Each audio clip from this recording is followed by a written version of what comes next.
What up, Bulls Nation? We've got live CHGO Bulls pregame right around the corner as we preview Bulls versus Sixers tonight. 5-1 versus 5-1. The winner tonight will currently claim the number 1 seed in the East. What did the Sixers do this offseason, and what have they been up to through their first 6 games? Spoiler alert, Tyrese Maxey's real good at getting buckets, and the rook, VJ Edgecombe, is heating up next.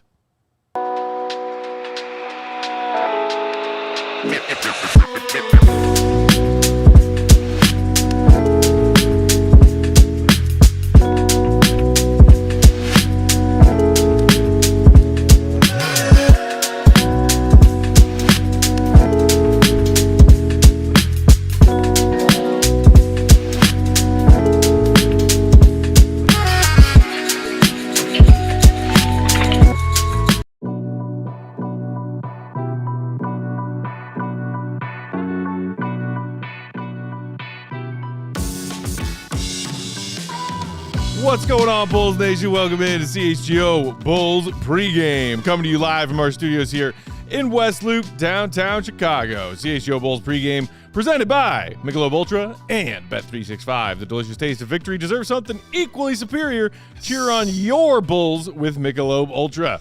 And download the Bet365 app. Be sure to use promo code CHGO365 when you sign up. Whatever the moment, it's never ordinary at Bet365. Let's go. Woo! I'm Peck, Bulls _Peck. That's my guy, Big Dave. Bam. BAWL Sports. We got our king of the controls, Joey C, hanging out with us tonight. What up, Joey? 2 5-1 teams enter. Only one shall emerge. 6-1. There could be only one. C is for cardio. Our guy, Will the Goat Gottlieb, is reporting at the UC for tonight's game. Make sure you're following him, Will _Gottlieb. He will join us for part of tonight's post-game show to help us break this one down and get that locker room inside info. Thanks for being here with us, Bulls Nation. Hit that like button if you haven't done it yet. Make sure you're subscribed to the CHGO Sports YouTube channel. Dave. Yeah. How jacked are you? I am probably at a 7. At a 7 out of 10? At a 7 out of 10. When will you be at a 10 out of 10? Oh, great question. When the tip-off happens. Okay. I'll be at 10 out of 10. You'll be at 10 out of 10 for tip-off? Usually, you know, I come in and I'm already just kind of out of my mind, ready to watch some Bulls basketball. But today, I'm 7 out of 10 right now. I don't know why, but I go with how I feel. I'm just a real chill 7 out of 10 right now. But I do want to shout out, Byron Seegers. Go back up for me, please, Joey C. He said he just became a member. Yeah. Now, are we saying a diehard member, sir? Or in the Sports YouTube channel. Exactly. Either way, you get some of this right here, sir. Congratulations. This is yours, and you all can do the exact same as young Byron. Thank you very much. And that just took me up to an 8. Oh. Well done, sir. Brendan Epton in the chat just said, when we beat the Sixers, it'll be an 11. Oh, again, out of control. These guys they beat 11. the Sixers. Out of control. Shout out Spinal Tap. Dude, I'm jacked. This is 5-1 versus 5-1. Yeah, man. I think we talk a lot about like measuring stick games early in the season to figure out what a team is. Yeah. How real they are. And look, the Sixers, kudos to them, are 5-1. They've gotten some gift cupcake matchups on their way to 5-1. Yeah, they have. They've beaten up on some Brooklyn-y teams, sugary, some Zardy teams, flowery. So I think you could say the Bulls' resume of 5 wins is more impressive. Yes, based on the competition than the Sixers is. But the Sixers have plenty of impressive things going on themselves. Yeah, some of the best offensive weapons in the league.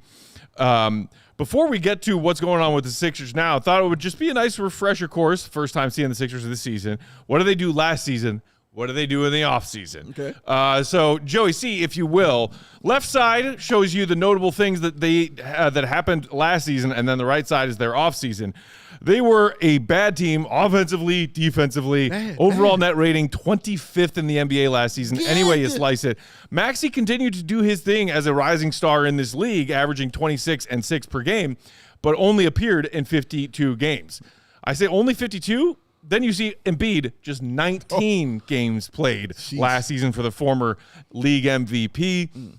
And then Jared McCain, a very exciting, fun story that kind of came out of nowhere. Not many were expecting him to play that well his rookie year. He was averaging over 15 a game. He had a stretch of 8 straight where he was scoring 20+. Yeah. Dropped a couple of 30-point games. Yeah. And then, boom, mid-December, season-ending surgery on an injury. So they had all this fun mojo going on with Maxey as a rising star, McCain coming out of nowhere, Rookie of the Year campaign. That gets upset by injury. Embiid's never healthy. They pack it in. And they steer towards the bottom. Let the Bulls get a couple of W's off of them on the way there. Thank you. Thanks, Sixers. Thank you. Dave, I went back and looked because I wasn't sure just how successfully and aggressively the Sixers tanked last year. Okay. In their final 33 games, they went 4-29. What? That is some Put it on the board. Tank of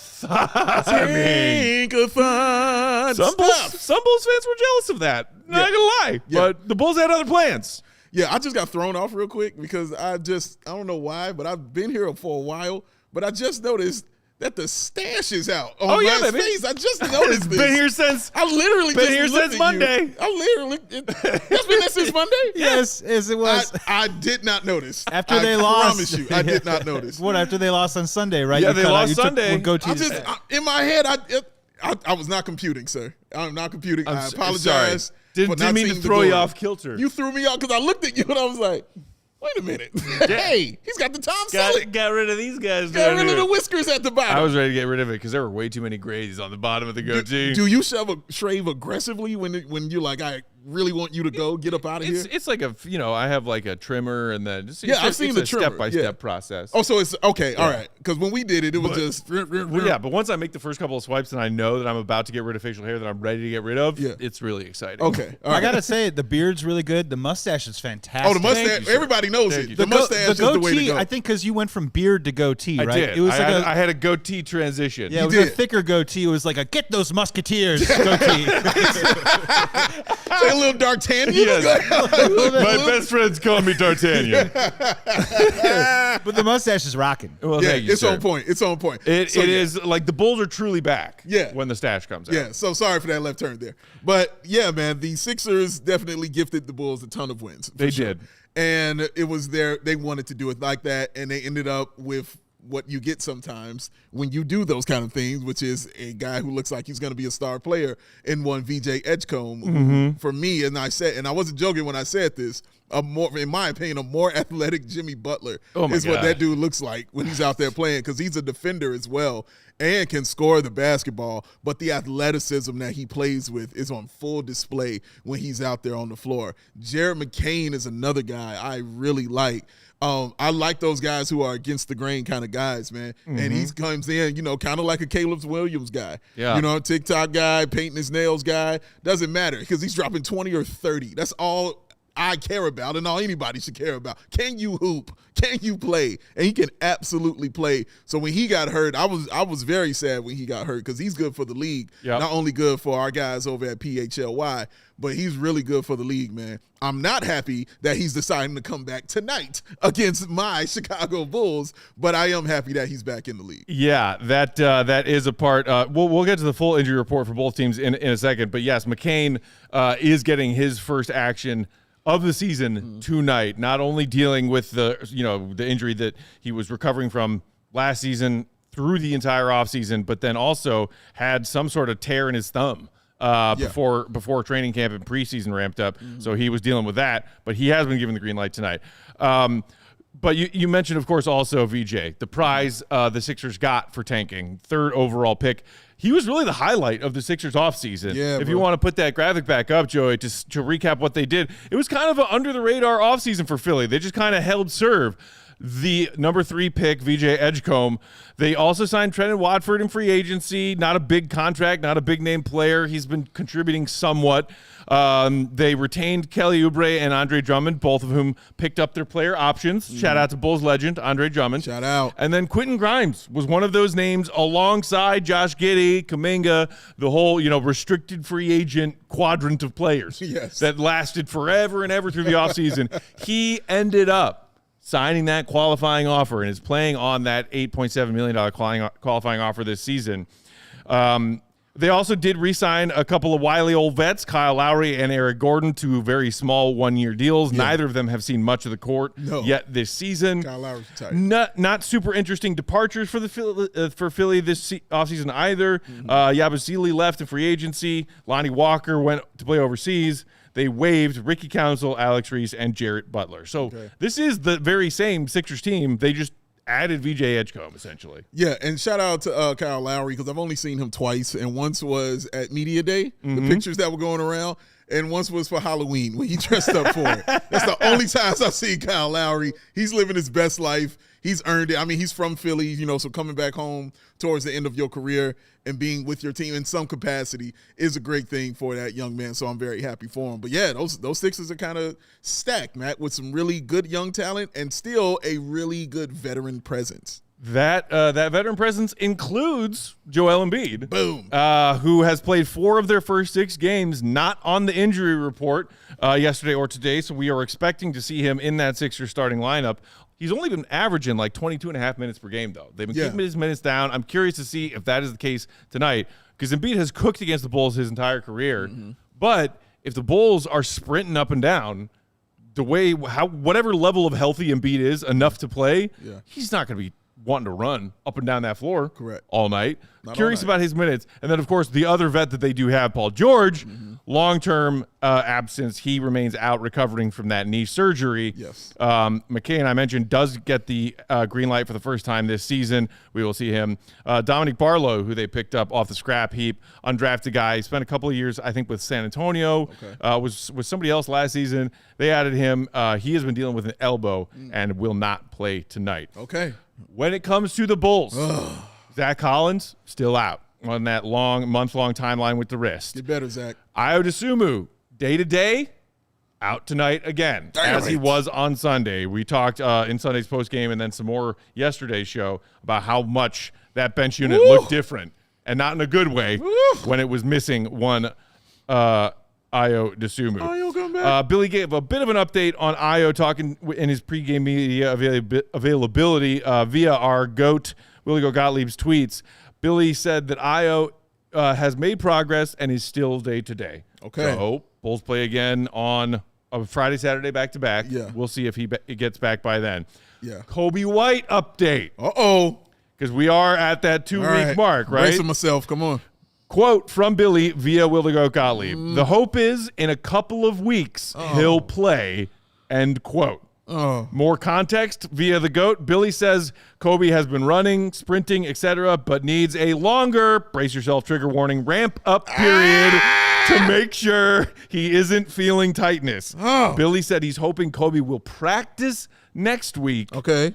And then hopefully play in a couple weeks. Okay, so you say practice next week and then 2 more after that. So the hope is practice next week, and the Billy quote is the hope is in a couple weeks he'll play. Yeah. So maybe if he gets some successful practices in next week, right, that's the ramping up, and then the following week, hopefully he'll play.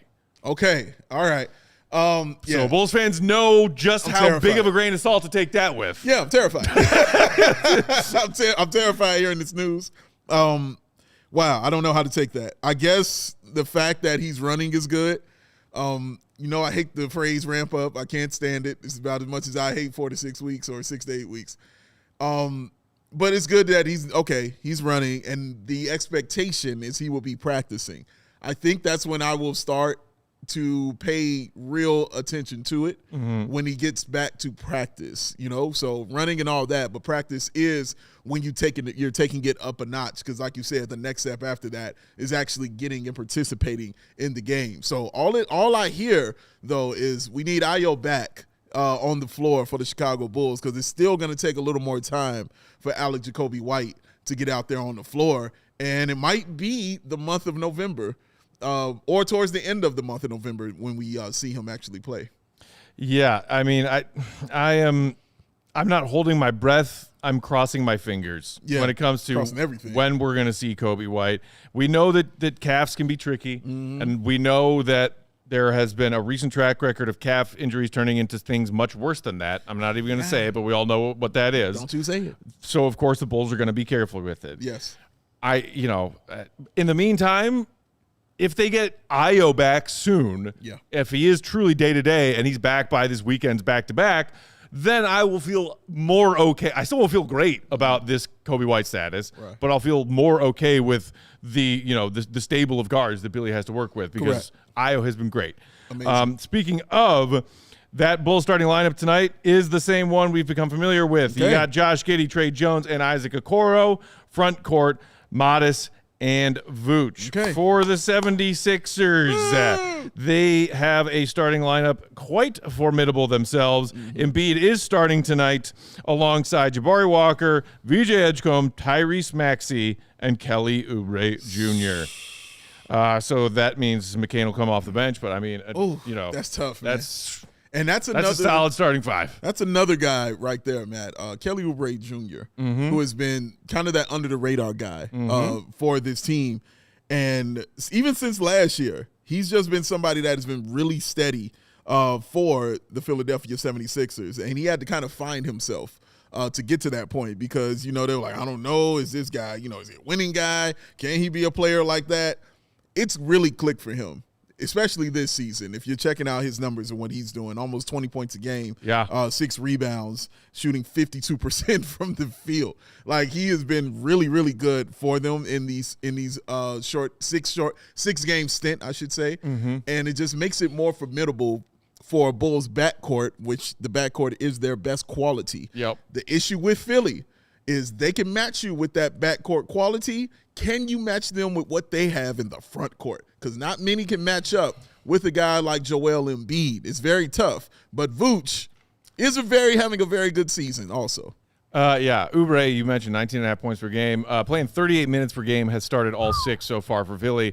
There are much more scary stats about the Sixers' hot start that we will get to after this quick break from our words and sponsors. Hit the like button. Hit it. Share some love with fellow Bulls Nation, and we will be right back with more pregame. Ladies and gentlemen, you can be good. I mean, it's fine. Everybody wants to be good. You can be great. That's me. Yes, this is a fact. But you want to be ultra. And there's only a few that can, and where you can get it is from a cold can of ice cold Michelob Ultra, because once it hits your lips, the delicious taste of victory deserves something equally superior. What's that? Cheer on your team with Michelob Ultra. Why is it Ultra, Big Dave? Thank you for asking me. 2.6 carbs, 95 calories. That's why. This is superior smooth taste, worth playing for, sometimes fighting for. Just fighting over, not fighting each other. Michelob Ultra, the official American beer sponsor of the CHGO Bulls. The superior game meets the superior taste, so grab a Michelob Ultra superior light beer as you cheer on your favorite team, because no matter what you're playing, you make it superior with Michelob Ultra so you can be ultra magnetic. CHGO Bulls also brought to you by Bet365. And with that early payout offer, you're a winner this football season if your team goes up by 17 points with an instant payout on straight bets and parlay selections marked as winners. What are you waiting for? Download that Bet365 app, because when you do and place your first $5 bet after using promo code CHGO365 at sign up, you're going to get $200 in bonus bets. What? Win or lose that first $5 bet, don't matter. You're going to get $200 in bonus bets either way with that promo code CHGO365. And you can use those bonus bet dollars on basically everything. Spreads, totals, player props, futures, even in-game betting, whatever you want, whatever the moment. It's never ordinary at Bet365. Maybe you want to pull a little most proof player bet down in them future zones. So check it out. Be sure to use that promo code CHGO365. Must be 21 and older. If you or someone you know has a gambling problem, call 1-800-GAMBLER. We back, CHGO Bulls pregame, rolling along here on Tuesday night. Get ready for Bulls Sixers. Thanks for being here, Bulls Nation. Hit that like button. Shout out to Cap and Jeb in the chat who said, howdy from VA. Howdy. Just wanted to say I've been clicking the like in my heart since I found y'all in the spring. Until now, it's only been via podcast, audio, or Roku. Thanks for everything you do, Go Bulls. Appreciate you, Shout out to friend. you. Thank you for hitting that like button. It's free to hit. Shout out VA. Hit it. People in the Brendan saying somebody give Io an emergency and a cough drop and throw him out there. Aleki Z saying cough drops can fix everything nowadays. Can they fix quad contusions? Rub some dirt on it. Just rub a Ricola right there on the quad. Right there, man. You'll hear it sing when he does it. Ricola. I'm ready, coach. Yeah. Johnny Pigeon, our guy, saying ramping up sends shivers down my spine. Oh my gosh, mine man. too, man. Brendan saying it's going to be December before we see Coby.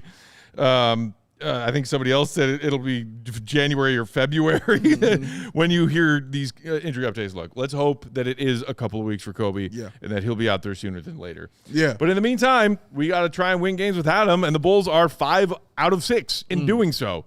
It will be tough tonight. You mentioned some of the good work that Kelly Oubre has been doing so far this season, Dave. Yeah. Let's talk about the guy who is trailing only Giannis Antetokounmpo so far this season across the entire NBA in points per game.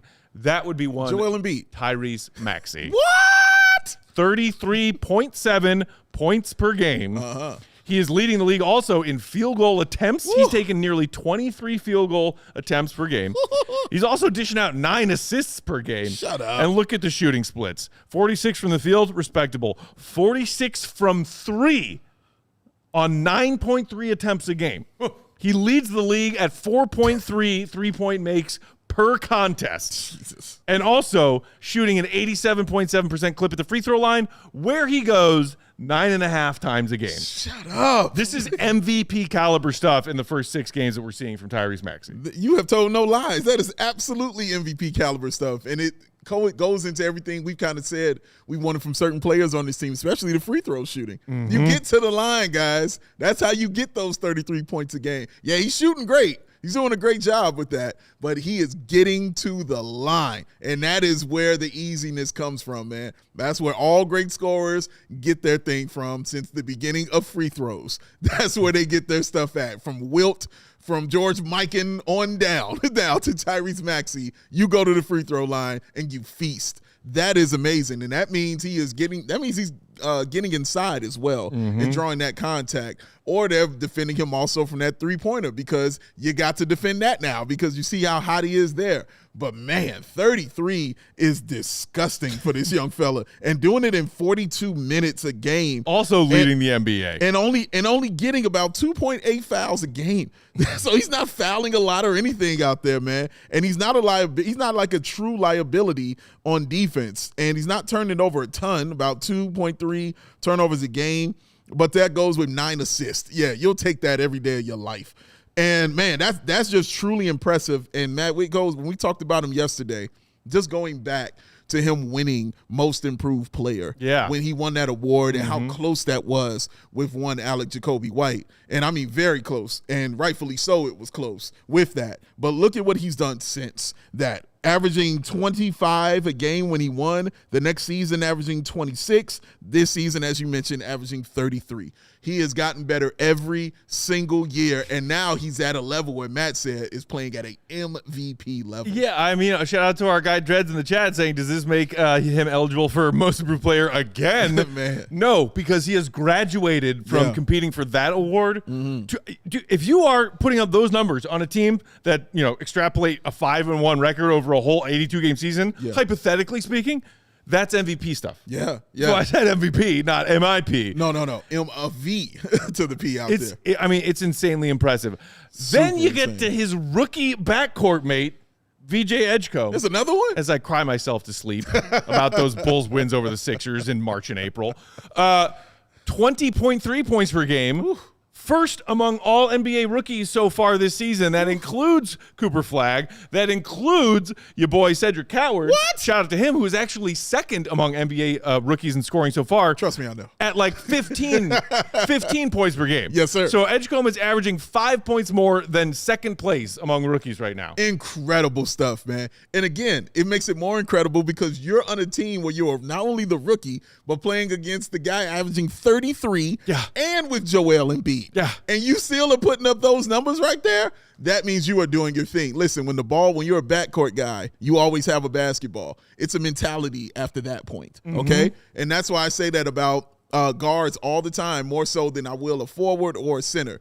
You get the basketball. You get to create and dictate. I know the coach wants you to do certain things out there, but in the end, if you're feeling it and you take the shot, coach is not going to be mad at you if it goes in, all right? But he knows when to do it, man. And his teammates are also looking for him, man. So you look at Tyrese Maxey Priest and how he's doing his thing, and you're looking at Joel Embiid. This makes Joel Embiid's life so much better, Dude, I told you, he's at 22.3 minutes per game. and chilling. Just putting up 17 points per game. Yeah. You don't have to do too much. He doesn't have to drop 30 a game just for you to win by 3. He's taking a dozen shots a game. That's chilling. He's chilling, man. Just get out there, get a little run. Yeah. Get a little run up and down. That's it. Go out there, play for 4 minutes, come back. Yeah. Take an 8-minute rest. Right, right. When is he even able to do that? Like, seriously, they are not dependent on him to win games anymore. That's the best thing about this. So that means if it comes down to those guys being ready when the playoffs kick off, guess who's really going to be ready when they kick off? And it's that big old dude on the inside where that's still formidable and you still got to worry about him. So as long as they can carry and kind of coast Matt, and he can just chime in when they truly need him to actually have those kind of games, they are going to be an absolute issue. Aleki Z saying, Edgecombe, like that first NBA game, casually dropping 34 points like he's an 8-year vet. Yeah, that's how he came onto the scene. I'm in the NBA now. Have these 34 points.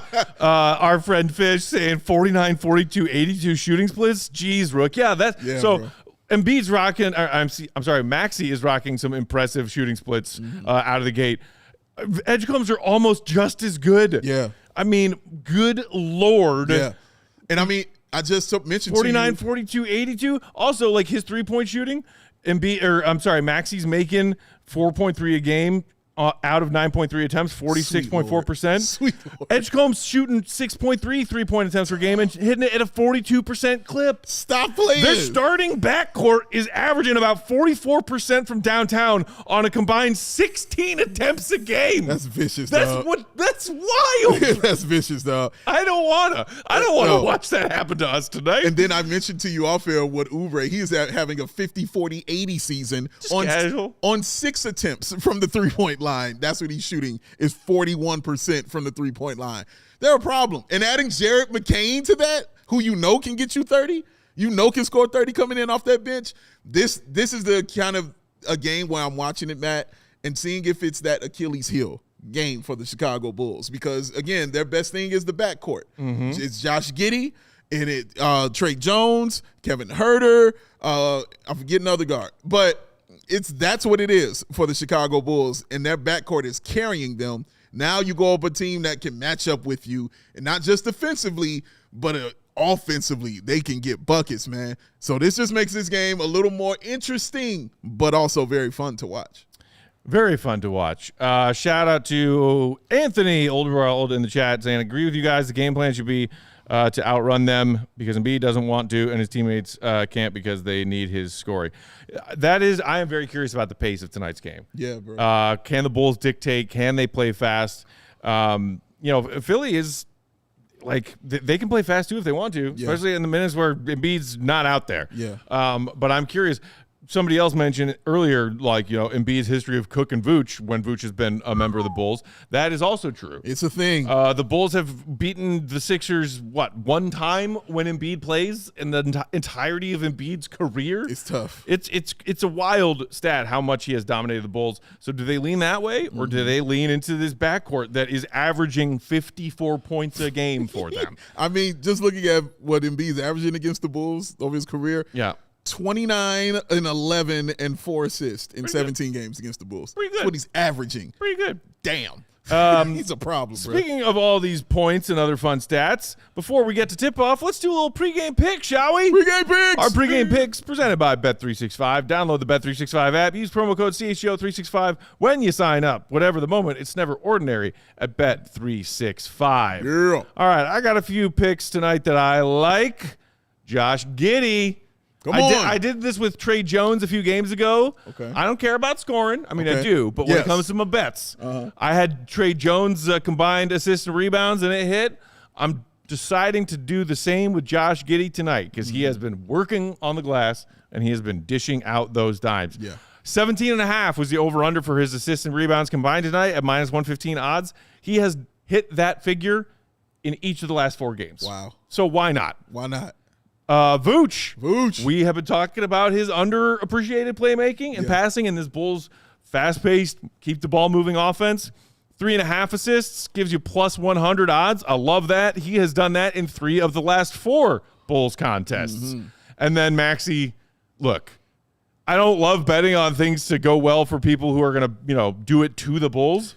Yeah. But the man, as we just discussed, is averaging 33.7 points per game. Yeah. And for him to hit 30 gives you plus 140 odds. Yeah. So I will take those odds on him doing what he has done in all of these games. Yeah. Through 6, essentially. Now Matt just gave you all the bets and all logic. Let me give you all emotion. Screw all of that. Bulls. All right. I want wins. I can't believe we're in this position of 5-1. We are the game of the night. Okay. We are it. 5-1 versus 5-1 for the top of the East. Who had this happening? Don't matter if you did or not. We're here. And it's very exciting to be in this position right now. So go out there, Bulls, and show what you've been doing in these 6 games against these teams that ain't no cupcakes, ain't no Zards here, ain't no Nets here, ladies and gentlemen, ain't no Hornets neither, no Buzz City. We got grit, heart, and stank. Come on and put it together, Chicago Bulls. Come on, Josh Giddey. Come on, Vooch. Let's get this going. Come on, Red Velvet. Lee, you know I'm looking at you, Lee. You know I'm looking at you. Let's go get this victory, man. Tonight's a good night for Lee. It is. It's a good night for Lee. Told you I'm at an 8 right now. Little stretch, a little feisty. Little bit. I mean, a little bit. You're sitting in a chair that was once held by young Spathis, whose name also was Joey, who loved the P. Will first bucket bet. It was his jam. I think it hit for him twice in 2 years. And he would take laps around the office. I wish I could do a Joey impression right now. Dude, it was the best. Look, I was saying to our pal Sean Anderson from CHGO White Sox, and an occasional Bulls producer, that he was throwing down some P. Will bets, and I was like, not until they change his name to Lee Patrick. That's it. In the Bet365 app. Will I bet on him to do good things? Dude, let it happen. But Pat hitting a couple of threes was in Sean's CHGO same game parlay for Bet365 in one of their games recently, and that parlay hit. Shout out to Sean. He put another one together, Bet365 and CHGO's same game parlay for tonight. Boosted odds plus 1,000 odds for both teams to score 120. Maxey, 30 plus points. Sean, same brain. And Vooch to hit 2 or more threes. He's hitting above 50% behind the arc so far. Yeah. Vooch is hot. He's hot, baby. I love that. Love that parlay. Hope it hits for Sean. Good luck with your bets, everybody. Get them in. Still got a little bit of time. But we are creeping up on tip-off time, so that we will get out of here for now. We will be right back on the heels of Bulls Sixers to break it down with an hour-long post-game show featuring our guy, Willie Gottlieb. Enjoy Bulls Sixers. Woo! 1 versus 1 seed. Ow! 1 will be number 1. 1 will be number 2. Highlander. After this contest. There can only be one. Woo! Hit the like on your way out. Appreciate you, Bulls Nation. We'll talk to you in a few hours. Let's go. Love y'all. Peace. Ow! We all silly like the mayor.